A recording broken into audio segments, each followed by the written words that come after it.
Good evening, welcome, ahlan wa sahlan fi Georgetown. Welcome to Georgetown, your home away from home, for those of you in Doha, and even for those of you from further afield. Most of you are familiar with these sorts of events, but there's a difference this time. It's a joint event with our colleagues at Brookings. In fact, for some of you, even that won't be too much of a surprise. We've had a number of things that Georgetown and Brookings have done together. There is our obvious commonality of interests. Our interests overlap in terms of subject matter. And what many of you may not know is that we've even got a very successful internship programs for our students with Brookings. But we've also done a number of very successful events jointly previously. So it absolutely delights me that the presence of Dan Byman, Professor Byman, is another occasion for us to do this again. Dan comes to us with a PhD in political science from MIT, the Massachusetts Institute of Technology. He's a professor in and a former director of the world-famous Security Studies program at Georgetown University in DC at the School of Foreign Service. It is, in fact, recognized as the #1 program of its kind worldwide. He's also a director of research at the Center for Middle East Policy at the Brookings Institution. So he embodies collaboration between Georgetown and Brookings. But he is that in DC, not in Doha. Although he does have friends at Brookings, the Brookings Center in Doha. And at Brookings, he's also the foreign policy editor of the Lawfare blog. So obviously tonight was a perfect opportunity for Brookings and Georgetown to do another one of these joint events. Dr. Byman is the lead faculty member for Georgetown University's Terrorism and Counterterrorism MOOC. And those of you familiar or semi-familiar with the higher education landscape these days will have heard of MOOCs, massive open online courses. His massive open online course certainly does deserve the label massive. It's got 20,000 students on it. He's also got a broad track record in public service. He served as a professional staff member in the so-called 9/11 Commission and with the joint 9/11 inquiry of the House and the Senate Intelligence Committees. In an earlier incarnation, he was also a research director at the Center for Middle East Policy at RAND, in the context of which I think we've established we first were in contact, and that's a long, long time ago. And he's served as an analyst for the Middle East for the US intelligence community. And as many of you will know, and I certainly do because I've been using his work for decades and I've been putting his publications on my students' reading lists for decades, he has written widely on matters to do with this region, originally the Gulf, and then beyond the Middle East at large, some very perceptive work on the Arab-Israeli conflict, and of course on terrorism and international security. His latest book, as the bio that you might have seen says, is called Al-Qaeda, the Islamic State, and the Global Jihadist Movement, What Everybody Needs to Know, and that was published at Oxford in 2015. So now, without further ado, over to Professor Byman.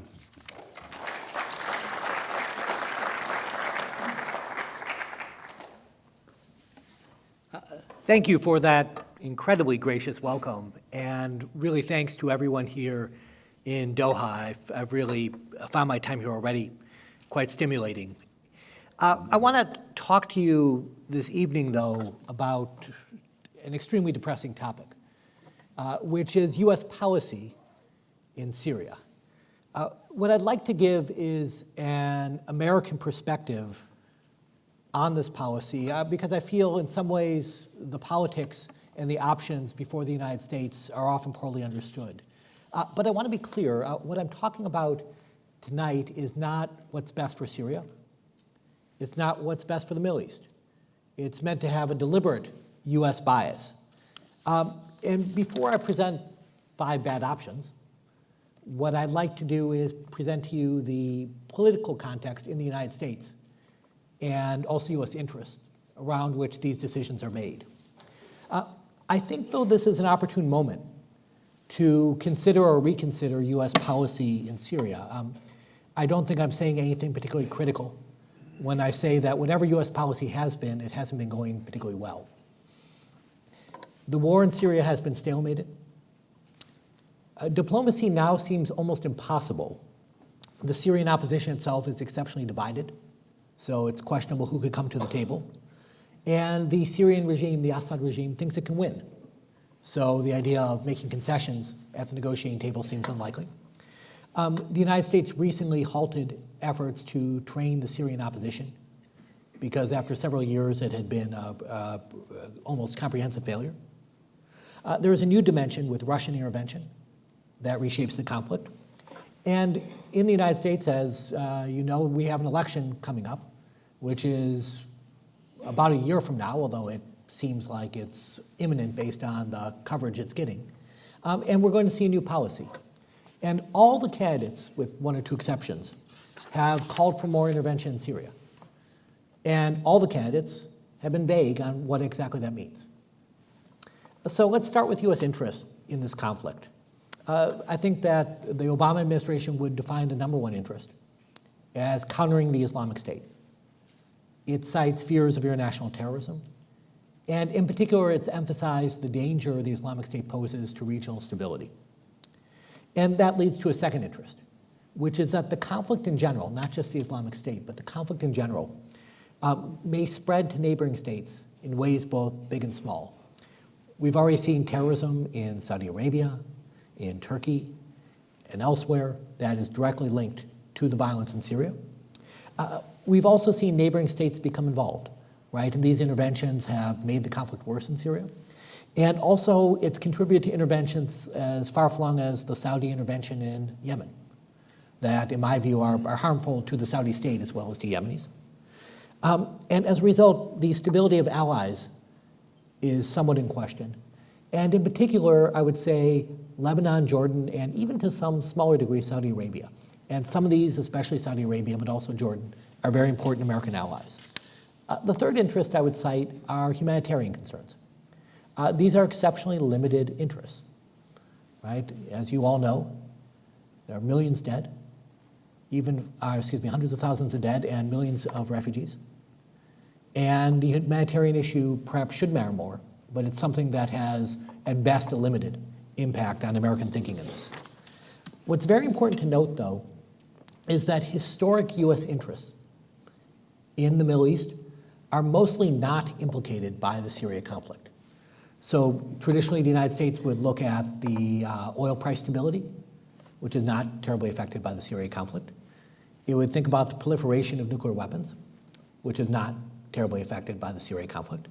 It would think about the security of Israel, which is not terribly affected by the Syria conflict.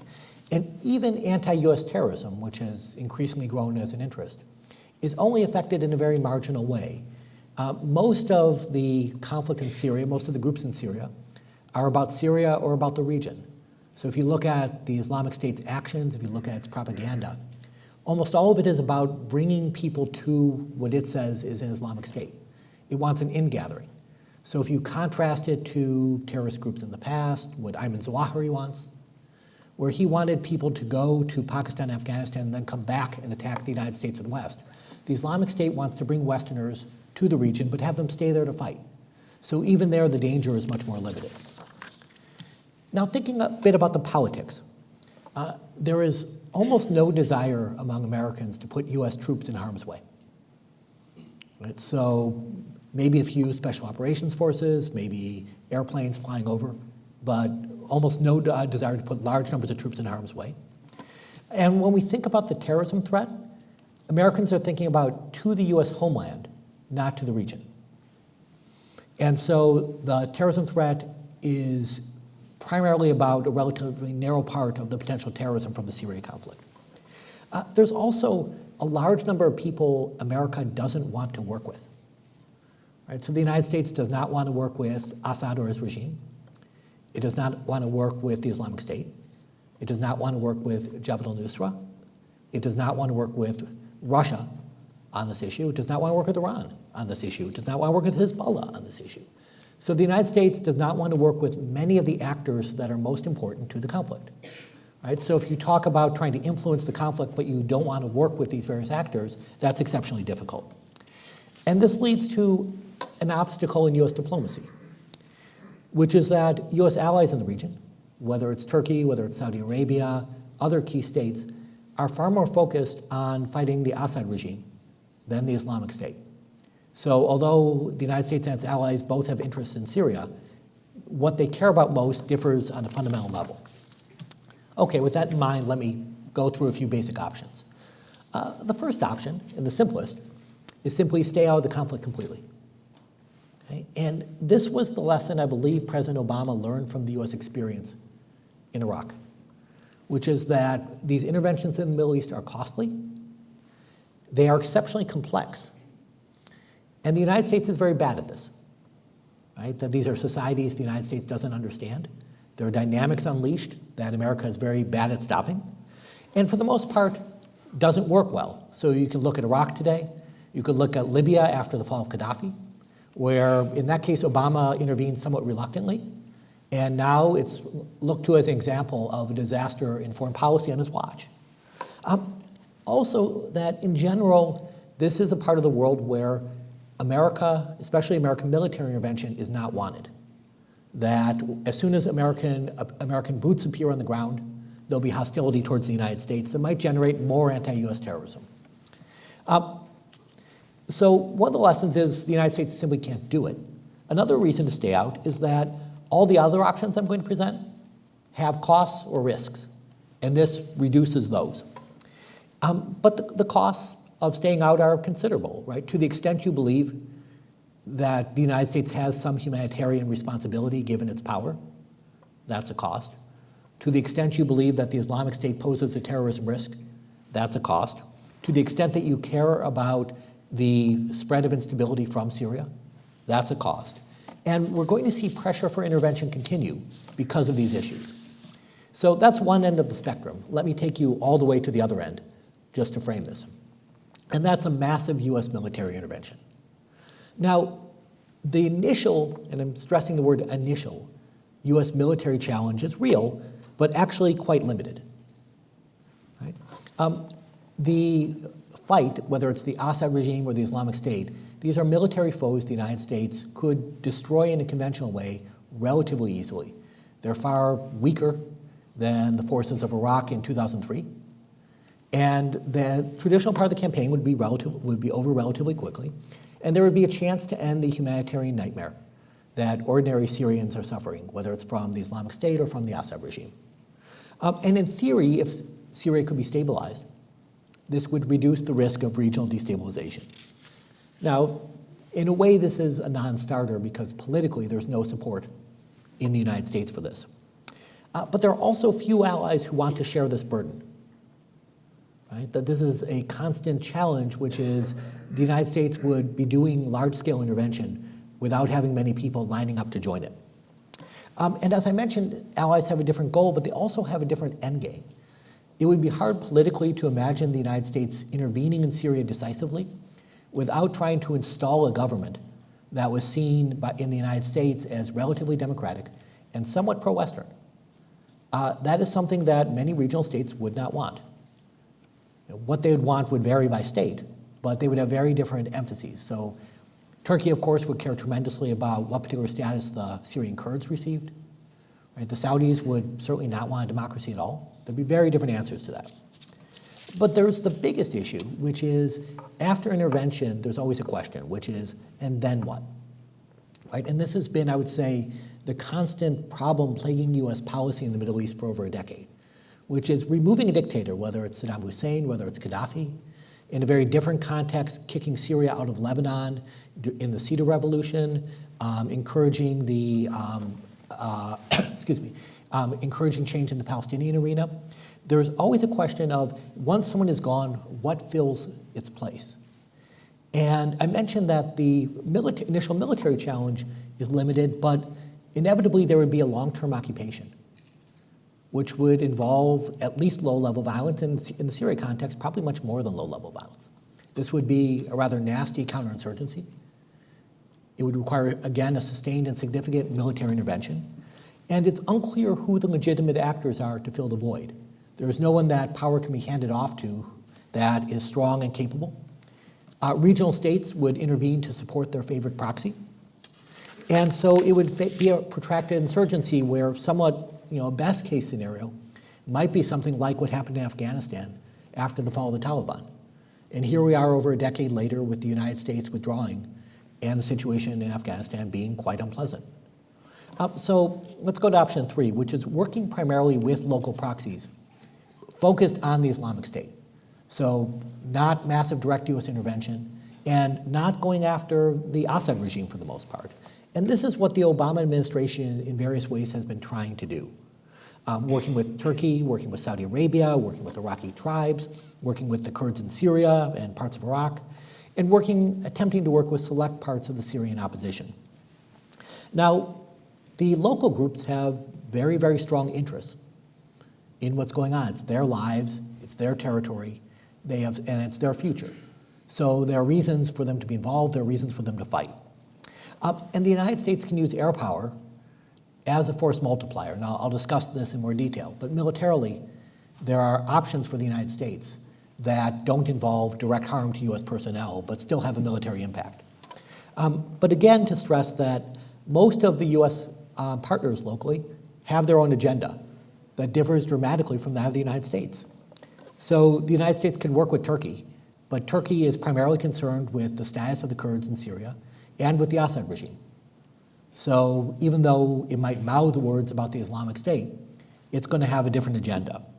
And not surprisingly, when the United States emphasizes the Islamic State, there's a belief that it is actually aiding the Assad regime, right? That by weakening a foe of this regime, it is aiding the regime in general. And when you combine that with the Iran deal, when you combine that with the decision not to bomb Syria several years ago, you get a sense that the United States is choosing sides, even when I would argue the Obama administration has not done so. But that perception is quite real. But there's a question also of the competence of many local proxies. Militarily, many of the people the United States has sought to work with most have proven relatively inept. Right? If you look at the Syrian opposition, especially the more nationalistic parts of it several years ago, they spent a lot of time fighting themselves. They were divided, they were not able to field effective forces, and as a result, the nature of the opposition changed dramatically. And few, or probably none, have any national appeal. So you end up stitching together a coalition, and the local groups often don't like each other, and are going to compete should they ever be victorious. US training programs, for several years, I was among those advocating a very aggressive training program for local forces. I don't think the United States was particularly aggressive, but what we did failed, right? The option that I was advocating did not work. And as a result, we don't see significant numbers of US trained forces that are having a big impact in Syria in particular. A problem for the United States has often been that many of the groups we want to work with in Syria have alliances, sometimes tactical alliances, with jihadist forces, especially groups like Jabhat al-Nusra. And so when the United States has said you cannot work with these groups, or anyone who is working with these groups, it's looked ridiculous in the eyes of many Syrians who feel that these are some of the most effective forces fighting the Syrian regime, and the United States is ignoring it. We also have to think about the limits of air power. Now, air power can be very effective in attacking fixed targets, right? Things that don't move that it can find and destroy. And even if the targets are moving, if they're large enough, it's actually relatively easy to find them if you have good intelligence. Air power can and has been also used very effectively to kill leaders. So the United States has been trying to kill Islamic State leaders and has killed a fair number. But there are several tremendous limits for this. One is that air power is exponentially more effective when you combine it with ground forces. This is a somewhat, I will say, technical concept, but it's a very important one, which is if you have command of the air as the United States would, it makes it almost impossible for the other side to put large numbers of forces together in one place because they're very vulnerable to air power. As a result, small ground forces can resist them, and slightly larger ground forces can even push them back if they have air cover and air support. But for the most part, the lack of a significant ground presence has made air power much less effective. And so air power's ability to isolate a battlefield has been limited in part because the other side can often just scatter its troops without much penalty, right? And that would be a disaster if they were facing competent military forces, but they're not. And so there are tremendous limits. Also, killing leaders is not going to be enough when it comes to the Islamic State. The United States has engaged in a very aggressive drone campaign in Pakistan in particular against al-Qaeda, and the result has been dramatic, right? Ayman Zawahiri's major accomplishment in the last 5 years has been to kidnap a 73-year-old American aid worker who is in Pakistan, and his death came at the hands of an accidental U.S. strike, right? So this is a group that was hit tremendously hard by the U.S. drone campaign. But that's in part because they don't have that many leaders, right? It's a relatively small group, so when you go after them aggressively, they don't have nearly as many replacements. The Islamic State has tens of thousands of people, right? So if you kill large numbers, which the United States is doing, which U.S. allies are doing, they still have thousands left. And so it's hard to have that sustained impact in the same way. And again, for all of this, since you don't have a capable ground presence, you don't have local authority, even if the Islamic State or Assad were defeated or pushed back, it's very unclear who would take their place. Let's go to one of the most talked about changes right now in terms of U.S. policy, which is option 4, which is creating safe zones. The idea here would be that there would be parts of Syria in particular that would be declared safe, that those fleeing the conflict could gather there, and it would be of humanitarian benefit, and in theory offering them some protection. And it's a halfway measure. It wouldn't involve massive intervention, it wouldn't be solving the conflict, but it would be doing something, right? And it sounds very appealing to create a safe zone. But there's been tremendous resistance on this, especially from the US military, for a number of reasons. One is, it's actually quite hard to do, right? In order to do this, you need to constantly have aircraft in the air who are watching for any incursion. You need to destroy the air defenses of the other side, which is not a small task. But in particular, you need to go after the forces on the ground that are doing the killing. And so the question is, the United States would then have to engage, especially the Assad regime's forces, in a much more sustained way. When you add the Russian presence to this becomes almost impossible, unless the United States is willing to engage in air-to-air combat with Russian aircraft, which frankly is not going to happen. Right? So this becomes far more complex. But you also need to police the area to make sure that militant groups don't infiltrate the safe zone, because it's very logical for them to go there, put their families there, use it as a protected base from which to attack the rest of Syria. And we've seen this again and again with refugee areas, where refugees have joined the conflict because militant groups control the area, right? And you need to prevent that if you want that humanitarian benefit. And to do that, you need an on-the-ground presence.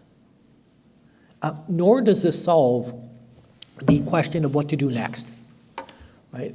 By creating a safe zone, whether it's the United States or the international community, there's an implicit promise to keep people safe, right? You're saying this is a safe zone. And if the regime or the Islamic State infiltrates killers into it and kills people, then whoever created the safe zone has some moral culpability. For those of you old enough to remember the situation in the Balkans, in the 1990s, there were safe zones created there. There were 6 of them. And of the 6, 4 of them survived. And militarily, I would say that was a success, right? That these were zones that actually should not have survived by military logic. It was outside intervention that kept the people alive there. But the slaughter that happened in the 2 safe zones that fell makes everyone correctly think that these are failures, right? That the United States, that NATO had involved themselves, had committed their prestige to keeping people safe, and the failure to do so is still a stain on their record. And if the killings occur, there's tremendous pressure to escalate, right? There's a pressure to go after the enemy forces that are doing the killing, and then you're starting to walk down the road towards more massive intervention, because the safe zone by itself doesn't solve any of the bigger problems. It doesn't stop the war. It doesn't remove the hostile regimes. It doesn't remove the radical groups like the Islamic State. It simply is meant to be a Band-Aid, but it's a Band-Aid over a gaping wound. So let me get to the fifth option, which is containing the violence. Here we think of Syria and to some degree Iraq as a raging fire. And the question is, can you prevent the fire from spreading to neighboring states? But you're not trying to put the fire out itself. So in practice, a lot of this would involve aid to refugees. And that aid would be both in humanitarian terms, but also in security terms. You would be assisting local regimes in policing the refugees and in general trying to make them less of a hotspot for the violence. More broadly, there would be assistance with border security, with counterterrorism, with a number of ways of trying to keep these countries safe and less violent. And there would also be diplomatic pressure to try to discourage harmful interventions. So trying to discourage things like the Saudi intervention in Yemen, right, that can take a situation and make it worse. This has several benefits. It's relatively low cost. If it succeeds, it makes countries like Jordan and Lebanon less likely to succumb. And it also limits the dangers of and to refugees. But of course, this does nothing to stop the current violence, right? The fire is still burning. The Islamic State operates unhindered, so the extent to which that is a threat to the region doesn't change dramatically from this, except for the sense that neighboring states will be a bit more protected.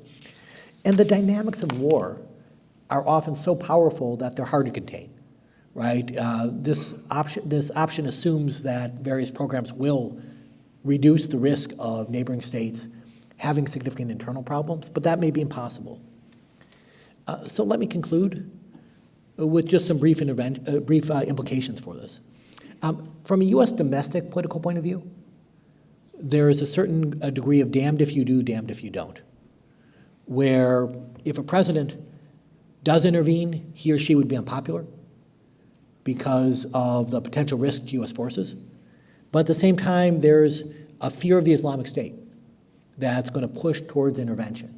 And should there be a terrorist attack linked to the Islamic State, there would be a lot of finger pointing saying the United States should have been much more aggressive in Syria. So either way, there's a political risk. I will say the fifth option on containment is probably necessary no matter what approach you take. Right? If you're going to be less aggressive, you want to contain the conflict so it doesn't spread. If you want to be more aggressive, any of those options are going to take years to bear fruit, and you're going to need to contain the conflict. So I would think hard about that right now, because I think that's a necessary step. Unfortunately, I think there were moments for effective intervention, but I think most of those have passed. Right? That a lot of the opportunities that were present when the conflict still was militarily more nascent, before radical groups dominated the opposition, before countries like Iran or Russia were there to the same degree, those moments are gone, right? It's a much harder task militarily, it's a much harder task politically. And there's a temptation to do things like safe zones that are middle-of-the-road options. But those are often the most risky. Those are often the ones that are costly in terms of what they require, and also put U.S. prestige on the line, and at the same time, don't necessarily offer much to those involved in the conflict. So I would warn against those, even though they're very tempting, because they seem to be able to satisfy different audiences at once. So with that, let me stop, and I would welcome your comments and your questions, please.